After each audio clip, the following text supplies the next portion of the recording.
sehat hati. Ada 5 perkaranya. Yang pertama, baca Quran dan maknanya.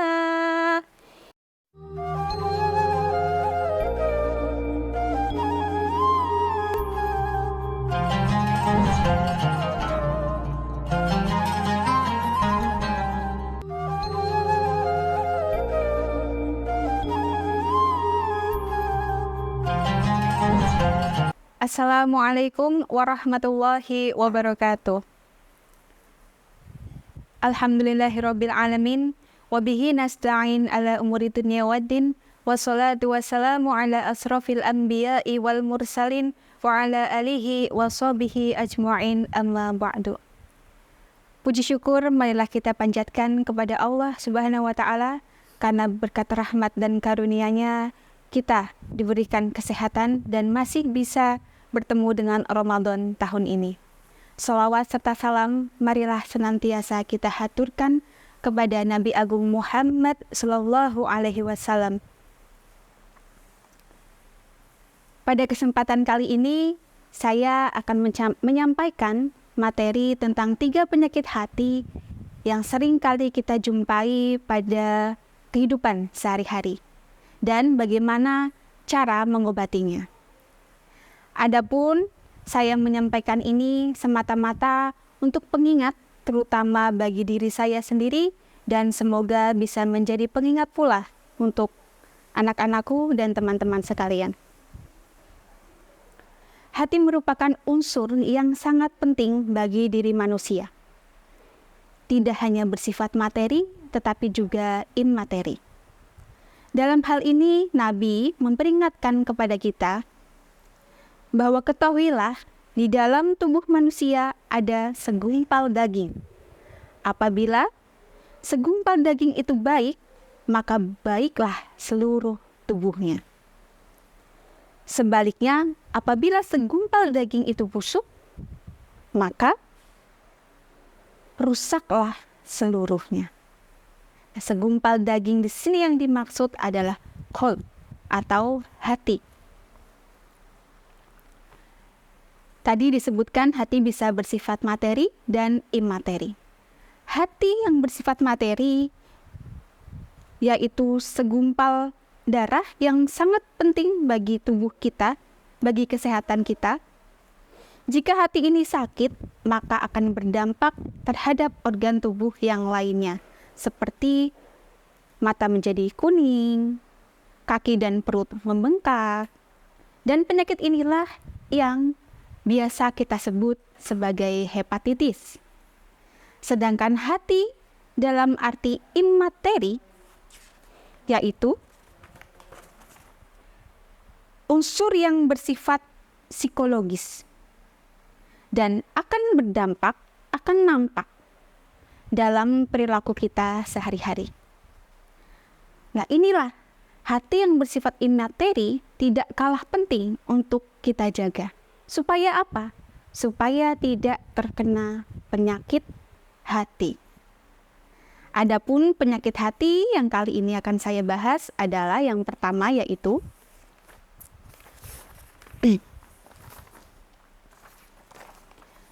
ada anania atau egois.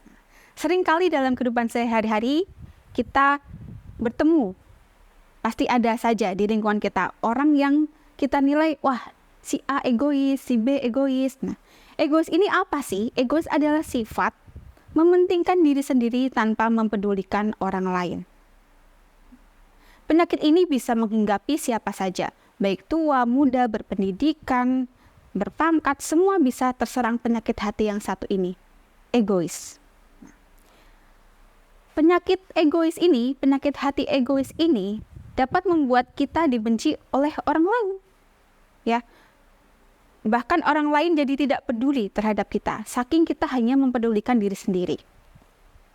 Yang kedua, sering kali, ini dekat sekali dengan kehidupan kita, yaitu ghibah atau menggunjing. Apa itu ghibah? Sebagaimana sabda Nabi Muhammad SAW yang artinya, tahukah kamu apa menggunjing itu? Sahabat berkata, Allah dan Rasulnya lebih mengetahui. Lalu Nabi bersabda, yaitu kamu menceritakan tentang saudaramu mengenai hal-hal yang dibencinya. Kemudian sahabat bertanya lagi, bagaimana jika yang saya bicarakan sebetulnya ada pada saudara tersebut? Nabi pun menjawab, jika yang kamu katakan ada pada dirinya, berarti kamu menggunjingnya. Tetapi apabila yang kamu katakan tidak ada pada dirinya, maka kamu telah berbuat dusta atau memfitnahnya. Bahaya sekali ternyata menggunjing ini. Bahkan dosanya orang berghibah lebih besar daripada orang berzina. Sebagaimana sabda Rasul, seorang laki-laki yang berzina ketika dia bertaubat, maka dosanya akan diampuni oleh Allah Subhanahu wa Ta'ala. Tetapi apabila orang yang melakukan dosa riba, Allah tidak akan mengampuninya kecuali orang yang dia gunjingi, orang yang dia ribahi itu memaafkannya. Coba kita bayangkan, kita habis riba, ngomongin orang, ngomongin kejelekan orang di belakang.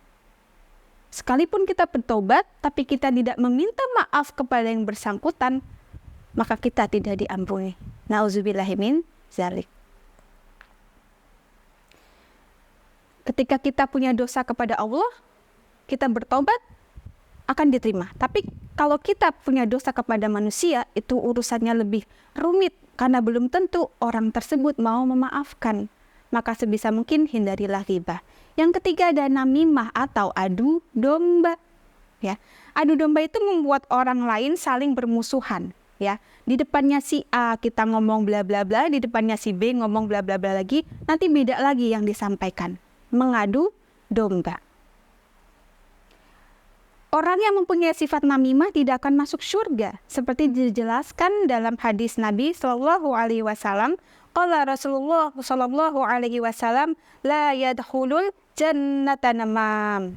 Diriwayatkan dari Huzaifah, dia berkata, Rasulullah Alaihi Wasallam Shallallahu Alaihi Wasallam bersabda, tidak akan masuk surga orang yang suka mengadu domba. Jadi sebisa mungkin kita jangan sampai mengadu domba. Lebih baik kita memelihara domba, ya, dipelihara dengan baik sehingga tubuhnya terawat, berat badannya bagus. Nah, nanti ketika Idul Adha kita kurbankan. Nah, lalu bagaimana apabila kita sudah terserang penyakit hati? Obatnya apa? Nah, obatnya seringkali mungkin teman-teman tidak asing dengan lagu dari Opik, ya. Beliau ini membuat lagu yang bersumber dari Imam Nawawi, di mana Imam Nawawi pernah menukil haul dari Ibrahim Al-Hawas dalam kitabnya Al-Azkar An-Nawawi. Obat hati itu ada 5. Sebelum saya mengakhiri materi kita hari ini, sedikit saya mengingatkan tentang 5 obat penyakit hati dalam Islam. Obat hati ada 5 perkaranya. Yang pertama, baca Quran dan maknanya. Yang kedua, sholat malam dirikanlah. Yang ketiga, berkumpullah dengan orang soleh. Yang keempat, perbanyaklah berpuasa.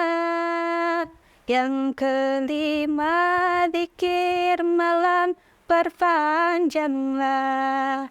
Salah satunya, siapa bisa menjalani? Moga-moga Gusti Allah mengampuni. Demikian yang dapat saya sampaikan pada hari ini. Semoga kita semua dijauhkan dari berbagai macam penyakit hati. Sekian dari saya. Wassalamualaikum warahmatullahi wabarakatuh.